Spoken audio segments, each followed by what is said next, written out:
Shalom saudara yang dikasih dalam Tuhan. Bersyukur karena hari ini saya dapat kembali menyapa setiap umat Tuhan dimanapun Bapak Ibu Saudara berada melalui program Bible and Coffee. Saya bersyukur program ini boleh menjadi berkat bagi banyak orang karena saya percaya hari-hari ini yang manusia butuhkan bukanlah sesuatu yang fisik. Memang secara daging fisik itu kita perlukan, ya kan, sesuatu yang fisik kita perlukan, material kita perlukan, tetapi ingatlah kita juga memerlukan firman Tuhan sehingga kerohanian kita kuat, karena kerohanian kita akan sangat mempengaruhi kejiwaan kita, saudara dikasih dalam Tuhan. Sehingga ketika kerohanian kita bertumbuh, kerohanian kita dewasa, maka jiwa kita pun kuat. Jiwa kita kuat, maka tubuh pun akan mengikuti dalam keadaan kuat. Dimanapun Bapak Ibu Saudara berada, hari ini saya kembali mengajak setiap kita umat Tuhan melalui program ini untuk tetap terus tertanam dalam firman Tuhan. Ingat, Yesus sampaikan manusia hidup bukan dari roti saja, bukan dari makanan jasmani saja, tapi dari setiap firman yang keluar dari mulutnya Allah. Itu sebabnya kita perlu mendengarkan firman Tuhan, kita perlu merenungkan firman Tuhan. Ya, jika program ini memberkati saudara, bisa bagikan kembali ke banyak orang, saudara dikasih dalam Tuhan, melalui YouTube channel Bible and Coffee, Bible and Bed. Saudara bisa bagikan sehingga pada akhirnya ada banyak orang boleh mengalami berkat-berkat Tuhan sama seperti apa yang kita alami, yang lemah dikuatkan, yang bimbang diteguhkan, sehingga yang sakit juga ketika mendengarkan firman Tuhan disembuhkan. Sebab ada tertulis, disampaikan firman disembuhkan setiap mereka. Dimanapun Bapak Ibu Saudara berada, hari ini kita sama-sama kembali merenungkan firman Tuhan. Kita berdoa. Bapak, terima kasih buat hari yang dahsyat, hari yang luar biasa, hari di mana kami mengecap kebaikan Tuhan di negeri orang-orang hidup. Terima kasih buat kasih karunia dan anugerah Tuhan. Kami mau buka hati kami untuk firman-Mu. Roh Kudus, sampaikan sesuatu bagi kami.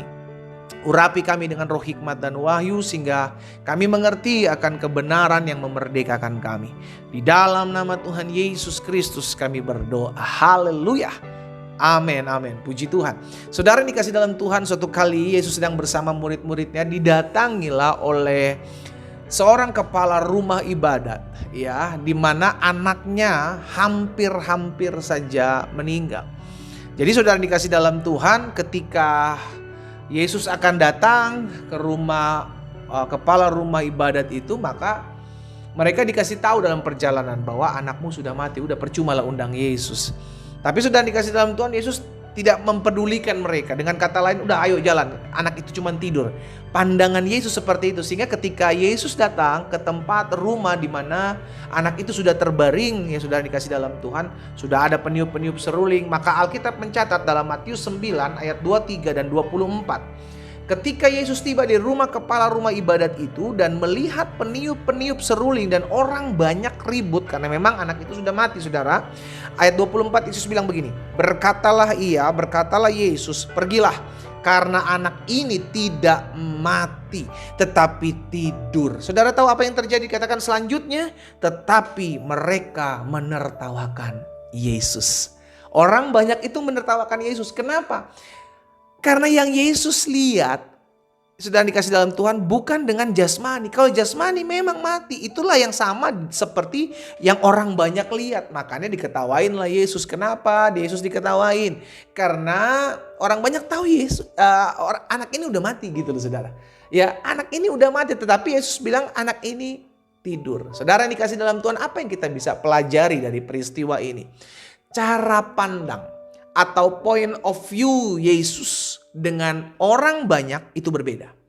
Ya, itulah yang harus kita miliki. Ketika kita diperhadapkan dengan masalah, ketika kita diperhadapkan dengan pergumulan, bahkan ketika kita diperhadapkan dengan orang-orang jahat yang merancangkan yang jahat dalam hidup kita, merugikan hidup kita, maka cara pandang kita, point of view kita kepada masalah maupun orang-orang jahat ini, itu harus berbeda. Saya sebut sebagai point of view warga kerajaan sorga, cara pandang warga kerajaan sorga.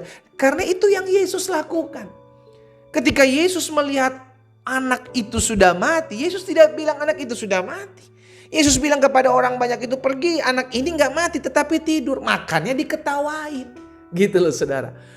Orang banyak manusia zaman sekarang, orang-orang dunia yang tidak mengenal Tuhan, cara pandang ngelihat masalah itu gampang kecewa, gampang tertekan, gampang depresi, saudara. Tapi cara pandang warga kerajaan sorga, anak-anak Tuhan Yesus, itu harus berbeda. Sama seperti apa yang kita baca firman Tuhan hari ini. Kita melihat hal itu bukan seperti apa yang kita lihat. Kita beriman bahwa tidak akan terjadi seperti itu. Akan ada sesuatu yang dahsyat. Kenapa? Karena kita melihat segala sesuatu dari cara pandang Tuhan melihat. Sebagai kita, sebagai anak-anak Tuhan. Itu sebabnya hari ini saya ajak setiap kita, ayo ubah yuk cara pandang kita yuk. Karena cara pandang kita kepada masalah, kepada orang jahat akan menentukan tindakan action kita. Saya ulangi sekali lagi. Cara pandang saudara dan saya ketika kita melihat masalah, ketika kita lihat pergumulan, ketika kita lihat kesusahan, ketika kita lihat rancangan-rancangan orang jahat dalam hidup kita, itu akan sangat menentukan respon kita, tindakan kita, action kita yang akan kita ambil. Iya kan? Kalau Yesus ngelihat sama seperti orang banyak sudah dikasih dalam Tuhan, Yesus bilang ya udah mati ya, udah mau diapain lagi. Tapi kan enggak. Yesus bilang dia enggak mati, dia cuma tidur. Makanya orang banyak nertawakan. Kalau dalam rumah tangga kita ada goncangan sudah dikasih dalam Tuhan, istrimu berkhianatkah, suamimu berkhianatkah, orang-orang dunia yang tidak takut akan Tuhan bilang tinggalin, ngapain pelihara orang-orang kayak gitu, ngapain jadi pasangan hidup mengecewakan, merugikan, menyakiti. Tapi cara pandang warga kerajaan sorga melihat seperti itu merupakan pembentukan proses buat kita. Sangkal diri, pikul salib. Demikian pula buat pasangan kita yang mungkin saat ini sedang diproses Tuhan. Gitu loh saudara. Jadi cara pandang kita dengan cara pandang orang dunia itu harus berbeda. Makanya kita kadang-kadang suka diketawain sama seperti orang banyak ngetawain Yesus ketika Yesus bilang dia tidak mati tetapi tidur. Seringkali orang banyak bilang ketawain kita, ya bodoh lu, pasangan kayak gitu lu masih, ya tinggalin aja, masih banyak orang lain. Saudara dikasih dalam Tuhan, itulah masukan-masukan orang banyak yang seringkali membuat kita kadang tergoncang gitu loh. Kenapa? Karena cara pandang kita harusnya berbeda dengan cara pandang orang dunia. Melihat masalah, melihat tekanan hidup, melihat pergumulan, bahkan melihat orang jahat. Harus berbeda, sama-sama bilang sama saya, harus berbeda. Amin. Harus berbeda karena gini, kita hidup bukan karena kita lihat loh saudara. Cara pandang kita karena kita percaya masih ada jalan keluar. Cara pandang kita ngelihat masalah, pergumulan, segala situasi yang susah, karena kita tahu setiap hal adalah proses dalam hidup kita, adalah sebuah pembelajaran dalam kehidupan kita. Itu sebabnya kenapa anak-anak Tuhan, orang percaya harus memiliki respon yang berbeda. Nah, respon yang berbeda terhadap masalah tidak akan pernah bisa terjadi kalau kita nggak punya terlebih dahulu apa yang disebut sebagai cara pandang atau point of view sebagai apa terhadap segala masalah dan segala pergumulan. Itu dulu kita ubah cara pandang kita, ya. Cara pandang orang akan tertawakan, lu kok dihianati dia masih mau berteman sama dia, lu disakitin sama dia lu masih mau maafin dia. Itu cara pandang orang dunia. Dunia akan menertawakan saudara ketika kita mengampuni orang jahat. Iya kan? Tetapi cara pandang kita adalah orang ini sedang dipakai Tuhan untuk membentuk kita. Orang jahat ini sedang dipakai, diizinkan Tuhan untuk membentuk karakter kita. Sehingga cara pandang kita berbeda. Justru kita lepaskan berkat buat mereka. Kenapa? Karena mereka memberkati kita. Dengan cara apa? Memproses. Membentuk karakter kita. Kembali lagi, cara pandangmu akan menentukan action dan tindakanmu terhadap segala situasi yang terjadi dalam hidup kita. Saya ajak setiap kita umat Tuhan hari ini melalui program Bible and Coffee. Ayo, tentukan cara pandangmu, point of view-mu terhadap segala situasi adalah engkau adalah warga kerajaan sorga. Engkau mesti pastikan siapa statusmu, ya. Sehingga kalau ada orang menertawakan kita, gak apa-apa. Yesus terlebih dahulu ditertawakan kok. Ketika Yesus bilang anak itu tidak mati tetapi tidur. Berarti kalau ada keputusan, pandangan, sikap kita kepada setiap keadaan, situasi, bahkan orang jahat ditertawakan oleh orang banyak, is okay. Berarti saya sudah ada dalam jalan yang benar. Selama yang saya lakukan adalah ketetapan firman, selama yang kita kerjakan adalah apa yang Tuhan mau. Engkau sedang mengerjakan firman Tuhan, sekalipun orang banyak menertawakanmu.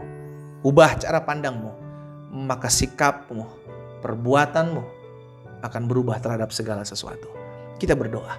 Bapa, terima kasih buat setiap benih firman Tuhan yang hari ini kami dengar. Kami percaya tidak ada yang lalu dari setiap firman Tuhan. Hamba berdoa Sehingga setiap cara pandang kami menyikapi setiap situasi, menyikapi setiap keadaan diubahkan ketika kami mendengarkan firman Tuhan. Hamba berdoa dalam nama Yesus. Sekalipun orang banyak menertawakan kami, kami tahu selama kami ada dalam jalan-jalan Tuhan, selama cara pandang kami adalah cara pandang warga kerajaan sorga, maka kami tahu Tuhan bela kami, Tuhan tolong kami. Hamba berdoa buat setiap umat Tuhan, biarlah kami semua diubah cara pandang kami menyikapi segala sesuatu, sehingga perbuatan tindakan kami pun turut diubahkan. Hamba berdoa juga buat yang sakit, Tuhan jamah dan sembuhkan, Tuhan pulihkan. Yang berbeban berat, Tuhan beri kelegaan. Di dalam nama Tuhan Yesus Kristus kami berdoa. Haleluya. Amin.